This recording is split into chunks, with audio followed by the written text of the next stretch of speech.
Yorana à toutes et à tous et soyez les bienvenus dans votre émission Fais-nous en foot. C'est un réel plaisir de vous accueillir parmi nous pour cette nouvelle année 2025. Et au programme de cette semaine, nous verrons ensemble le retour de la Ligue 1 avec 2 rencontres au stade Pater et la formation de futsal avec les élèves du lycée du Diadème. Mais tout de suite, commençons avec la première rencontre de cette nouvelle année entre l'AS Spiret et l'AS Stefana, un match qui s'est joué vendredi soir au stade Pater.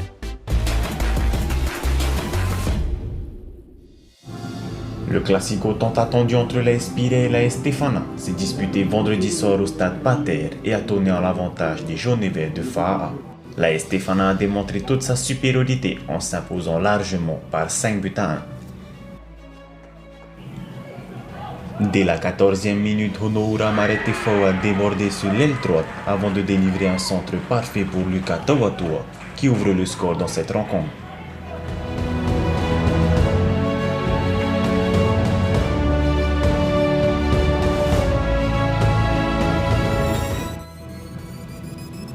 Et seulement 4 minutes plus tard, à la 18e, c'est François Mou qui enfonce le clou avec une reprise de volée à l'entrée de la surface de réparation, portant le score à 2-0 pour la Stefana.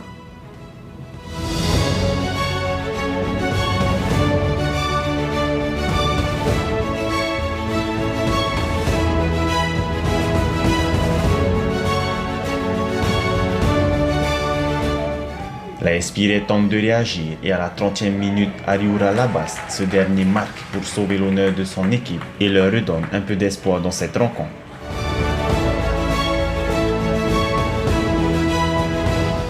Cependant, la Stefana n'a pas relâché son intensité et à la 40e minute, Victor Snow a repris un centre du plat du pied et la place au fond du filet.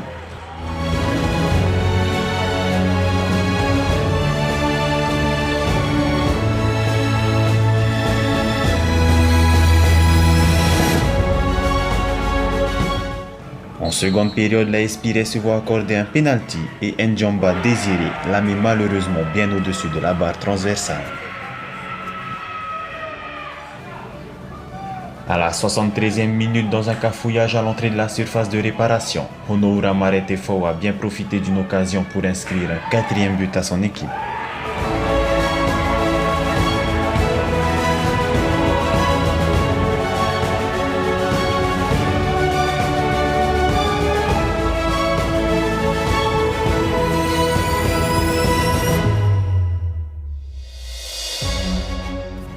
Dans le temps additionnel, Théari Labas vient marquer un 5e but, mais aussi le dernier pour la Stefana, concluant une performance collective impressionnante.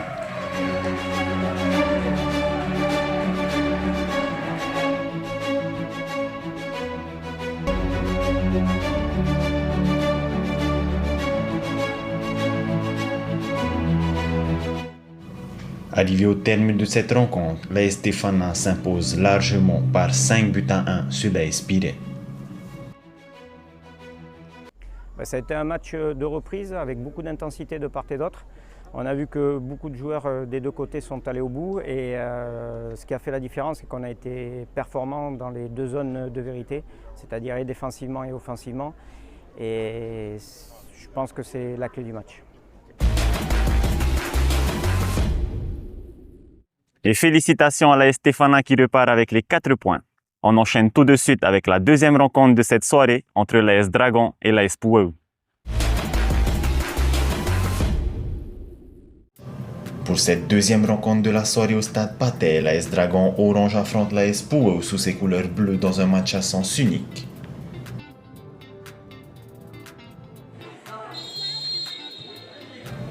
Dès le coup d'envoi, les joueurs de l'AS Dragon ont rapidement pris les commandes du match. Et à la 2e minute, Ryan Oué ouvre le score, donnant le temps de la rencontre.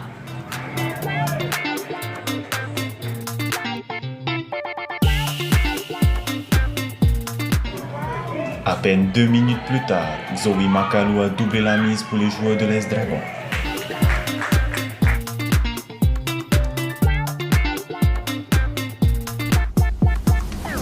Les joueurs de Titioro continuent sur leur lancée et Zoe Makalou qui déborde sur l'aile droite, centre précisément pour Jeve Shankat qui marque à la 11e minute.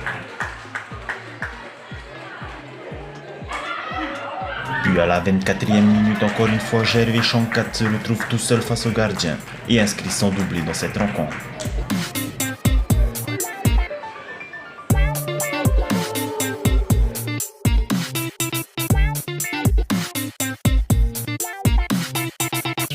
Puis une minute plus tard, c'est Tamatoa Tetawira qui reprend cette balle du bout du pied à la volée pour inscrire le 5e but de cette rencontre.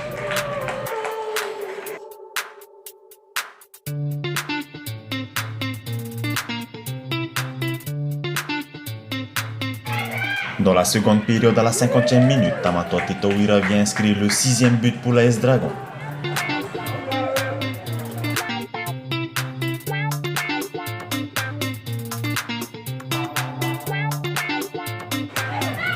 Malgré un écart déjà important, l'AS Dragon continue à pousser et à la 85e minute, Xowi Makalu inscrit son nouveau but.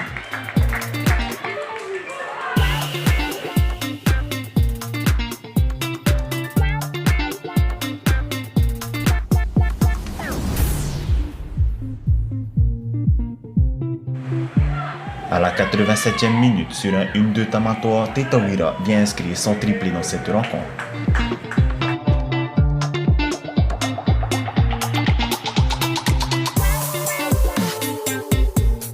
Et enfin, dans une forme étincelante, il viendra mettre un quadruplé. Et ça sera le dernier but de la rencontre. À la fin de cette rencontre, l'AS Dragon gagne le match par 9 buts à 1 sur l'AS Power et confirme sa domination et son envie de gagner le titre du championnat Ligue 1. C'est bon. On a essayé de suivre les consignes que le coach a demandé, d'essayer de presser haut l'équipe adverse. Et puis, c'est ce qu'on a fait en première mi-temps et ça a marché. Il y avait déjà 6-0, je pense, à la mi-temps. Et ouais, ça nous a réussi. On prend le match comme tous les matchs, hein. On prend le match comme tous les matchs. On sait que pour eux, c'est pas pire, mais on sait que pour eux, ça joue bien quand même. Et puis, ouais, on les a pris au sérieux et puis on a joué comme on a préparé toute la semaine. Et puis voilà, ça nous a porté chance et ça nous a ramené la victoire. Nous félicitons également l'AS Dragon qui repart avec les 4 points. À présent, voyons ensemble le résultat et classement en images. Du côté des résultats, l'AS Manoura perd son match par 7 buts à 0 sur l'AS Tamari Punaru. L'AS Pirée, comme on vient de le voir, perd son match par 5 buts à 1 sur l'AS Stefana. L'AS Dragon gagne son match par 9 buts à 1 sur l'AS Power.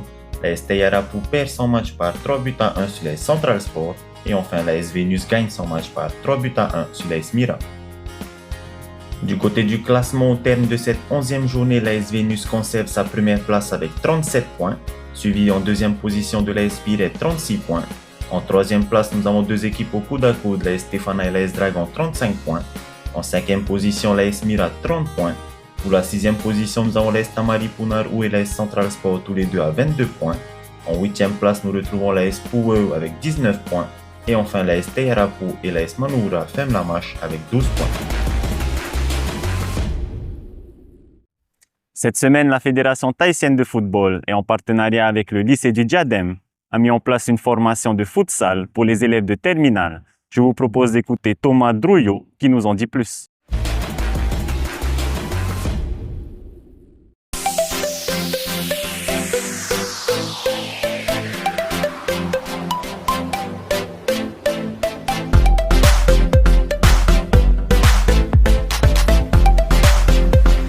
Ok, alors bonjour, je m'appelle Thomas Drouillot, donc je suis professeur de PS au lycée Diadème. Je suis un des responsables, des 4 responsables de l'enseignement de spécialité EPPCS, donc c'est enseignement pratique et culture sportive. Il s'agit en fait dans le cadre de cet enseignement d'orienter les élèves vers les métiers du sport, si possible. Et donc on a un partenariat avec la Fédé thaïsienne pour que nos élèves puissent passer un brevet d'initiateur futsal, une formation diplômante, au cours de laquelle ils ont à la fois des séances de théorie pour décortiquer l'activité, connaître le niveau des pratiquants et pouvoir proposer ensuite des exercices, des situations ou des jeux qui soient adaptés. Et ils ont en même temps des séances de pratique où ils vivent l'activité en tant que pratiquants et en même temps ils analysent l'activité, ils essayent de se placer en tant qu'encadrant, en tant que formateur. Voilà, donc ça remplit les objectifs de l'enseignement de spécialité puisque dans le cadre de cet enseignement de spécialité, ils doivent participer à l'animation de séances sportives.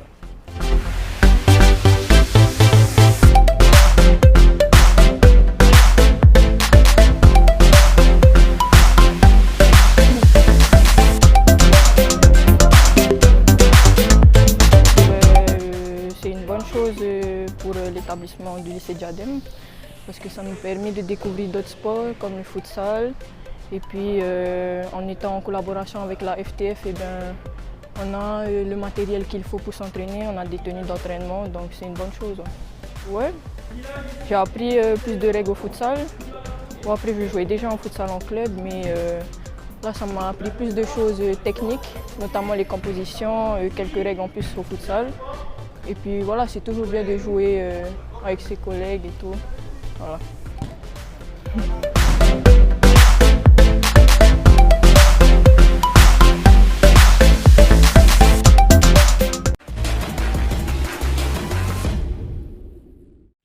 Fais-nous un foot, c'est déjà terminé. Merci de nous avoir suivis pour cette nouvelle année 2025. On se donne rendez-vous la semaine prochaine. Merci de votre fidélité. Nana.